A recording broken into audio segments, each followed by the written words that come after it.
Skeleton Crew episode 5 is out, and it's been by far the best episode. It finally got away from the complete kiddie tone. It actually felt piratey and like they're looking for treasure. Jude Law as Jod Nawood finally feels like your more pirate, anti-hero, villain-esque character. And I think if this episode had been episode 2 or 3, the show might have gotten a lot more traction earlier on. Unfortunately, it took 5 episodes to get here, with episodes 2 through 4 in particular feeling kind of filler-ish and really dragged out way more than necessary. So I would imagine people who've not been into the show have already checked out by this point, which is a shame. So let's get to the episode. So right away, we see Wim's dad working with Fern's mom, and they're trying to get information they're not supposed to. He gets caught and gets in trouble, and now they're going to try to circumvent the system so they can find their kids. Bold, shocking move by Disney here to have parents who actually give a shit about their children, so good for them. The kids get the robot tied up, which sets up for an okay little joke where he just gets off the table anyway. But for whatever reason now, he's not completely crazy. Kind of seems like bullshit, but whatever. And he says that Tak Renaud had the coordinates to At-Aten, and he hid them. Like, this all feels so much more piratey and fun than the previous episodes. Not sure why it took so long to get to this point. But immediately, Jod is like, he's an infamous pirate. Him and his whole crew disappeared. And they want to go find what amounts to a treasure map. So the robot SM-33 tells the tale about how his crew mutinied against him and he got the last laugh. And he mentions a concubine and then crashing the whole thing into At-Aten. And Neil is like, what's a concubine? And Jod is immediately like, okay, story time's over. That's a nice little joke that I think fits for the tone that the show is going for, where an adult would find it amusing and a little kid might actually not know what a concubine is. Wim's upset and going to have himself a little cry, and Jod feels bad, so he gives him a little kind of heart-to-heart, father figure-esque moment. And I'm okay with this scene. I mean, at the end of the day, he's like 10, and the realities of this adventure and the dangers and all that, not seeing his dad again, is kind of hitting him, so he's upset. Which, not a huge thing, but it is nice that he's a little kid and actually acts like a little kid. Not like Leia in the Obi-Wan Kenobi show, where she's just leading the fucking way, and Obi-Wan's just being dragged along by her. So the place that used to be the desolate wasteland is now a big fancy spa with baths and all that sort of thing. And the hostess lady is obviously like, you guys don't have a reservation. You're so full of shit. So Jod slips her one of their gold Republic credits. And then she asks about the kids because no kids are allowed. And he slips her some more.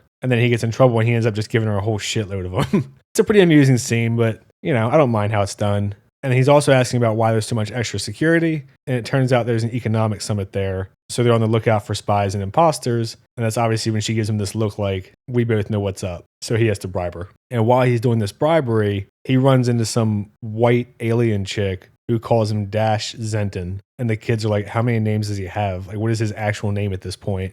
Jod kind of freaks out and he's like, look, we need to hurry. She's a bounty hunter and they're going to come after me. So a nice little way to kind of put them on a time clock, make it a little bit more stressful, increase the tension a little bit. So they're not just chilling in a spa for the whole episode, which kind of feels like what would have happened in the other episodes so far. So we get an amusing little scene where Jod's trying to divide them up to split into teams and search the spa. And they're all bickering about who gets to go with who. Again, not like hilarious, but totally appropriate that the kids are being like, no, I want to go with this person or this person when their lives are on the line right now and they don't really have time for all this. So almost immediately, a security guard is like, oh, you're Professor Gorlax. And you can see Jod's face. He's like, oh shit, the jig's already up. And they make a run for it. Which is nice to see, competent security in the Star Wars universe. I can't believe that this is the place where it's coming from. The fucking spa in Skeleton Crew has more tight security than the Empire has in about a decade. So SM-33 had been like, look, this is his symbol. Find it somewhere in this place. And that should lead us to like his hidden lair where all of his treasure would be. So Fern finds it. But unfortunately, in the bath next to them is this giant squid Cthulhu looking monster thing, alien. So Wim's trying to call for help, but Jod, KB, and Neil are already on the run. And this is kind of a dumb part where they're on this bridge and there's security on both sides trying to arrest them. And KB turns this one knob with a wrench and the pipe bursts like 50 feet away, exactly where the security guy is. Not really sure how that's supposed to work, but it allows him to get away. They all rendezvous and the giant alien monster agrees to help if they tell him stories because I guess he's bored. And this is something that I've seen in a lot of stuff, and I kind of hate it every time. When the kids are telling their story so far to this other character in the universe, and the other character is like, oh, that's a crazy story. That's really interesting. It always just feels like the writer's kind of filleting themselves to me. I don't know, it just kind of rubs me the wrong way. So the bounty hunters arrive, they're pressed for time, and now they're in this tunnel that should lead to the lair. As they're walking along, they see some heads on the floor and skeletons that have been decapitated, and then a big laser shoots out. Jod dodges it along with SM-33, but obviously the kids just get lucky that they're short. Again, nice to have some little booby traps and make it feel like a real treasure hunt. This really is probably what the show should have been much earlier on. So they get to a little pool, and SM-33 says that the chamber should be right below this pool. And they touch it, and it's acid, so they can't just jump in. They're trying to figure out what they need to get in, and what it requires is a sacrifice. And one of the kids says, so one of us has to jump into the acid. And Jod's immediately like, you don't understand pirates. They don't value people's lives. The thing they value most is money. So they toss a Republic coin in, and the pool drains so they can get through. Which I like all that. Very piratey. The idea that they don't care about killing people or their crew. They just want money and wealth. And it's a nice little puzzle that's not crazy complicated. But you at least have to think about it to figure it out. And I think it's reasonable that another pirate could figure that out without, killing themselves or anybody else. So they get down there, and now they have their treasure that they found. I like the look of it. I like that the lair is just full of gold and shit. Like, to me, this finally feels like the first episode where they're mainly getting things correct. I don't know what episodes 2 through 4 were compared to this one, but this one to me seems to be what the show is advertised as instead of just kind of kids fucking around for 45 minutes. But obviously they need to find the treasure that sticks out that will have the map and coordinates that they're looking for. Again, a bunch of the stuff is booby-trapped, all very piratey. They're looking for a data port, and Neil sees that this table of food all looks rotten except for this fresh roast in the middle. So he lifts it up, and that's where the data port is. Meanwhile, the doors are closed behind them, and the bounty hunters are breathing down their neck. So they confirm that the coordinates are the ones to At-Aten. The place is referred to as a treasure because these planets are where they mint Republic coins. So I guess they're all hidden so they can control the currency, like secret banks. And Jod is like, can you control the system? And SM-33 says, yeah.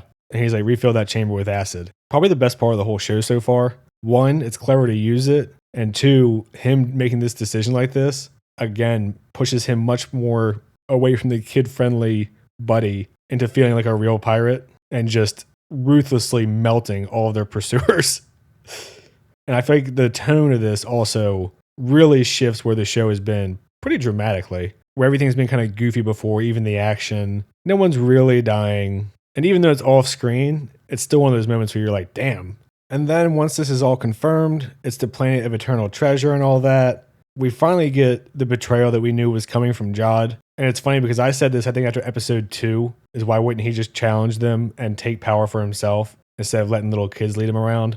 So this made me really happy as a character thing and making him more of a legitimate kind of scumbag. So he challenges her. Jod essentially just keeps being like, Fern, surrender so I can have control. I don't want to actually have to hurt you. And she's kind of trying to negotiate with him, be like, we had a deal. And we get a funny little moment from Wim here where he picks up a lightsaber and Jod's like, buddy, this isn't one of your stories. And it does like the music and like the whole dramatic zoom in. And then when he goes to ignite it, it's upside down. So it almost takes his foot off and he just throws it across the room and then goes and sits down by KB and Neil. Good humor there. A really good meta joke. So Jod starts giving orders to SM-33 and he says to arrest the kids for their mutiny. And they activate a trap door that they accidentally activated earlier but didn't fall through to get away. And that's where the episode ends while Jod's trying to find an alternative path out. So all pretty clever, nicely set up. A really well executed episode. No fucking clue if this one was done by someone else or what, because this episode felt so different from the rest of the season. And if the rest of the season had felt like this, I think this show would be doing pretty well. But I'm going to leave it there for this one. It's nice to have actually enjoyed an episode instead of try to stay awake through one. If you've seen it, let me know what you think. I try to respond to comments that aren't just insults. Like and subscribe and all that shit. Thanks. See ya.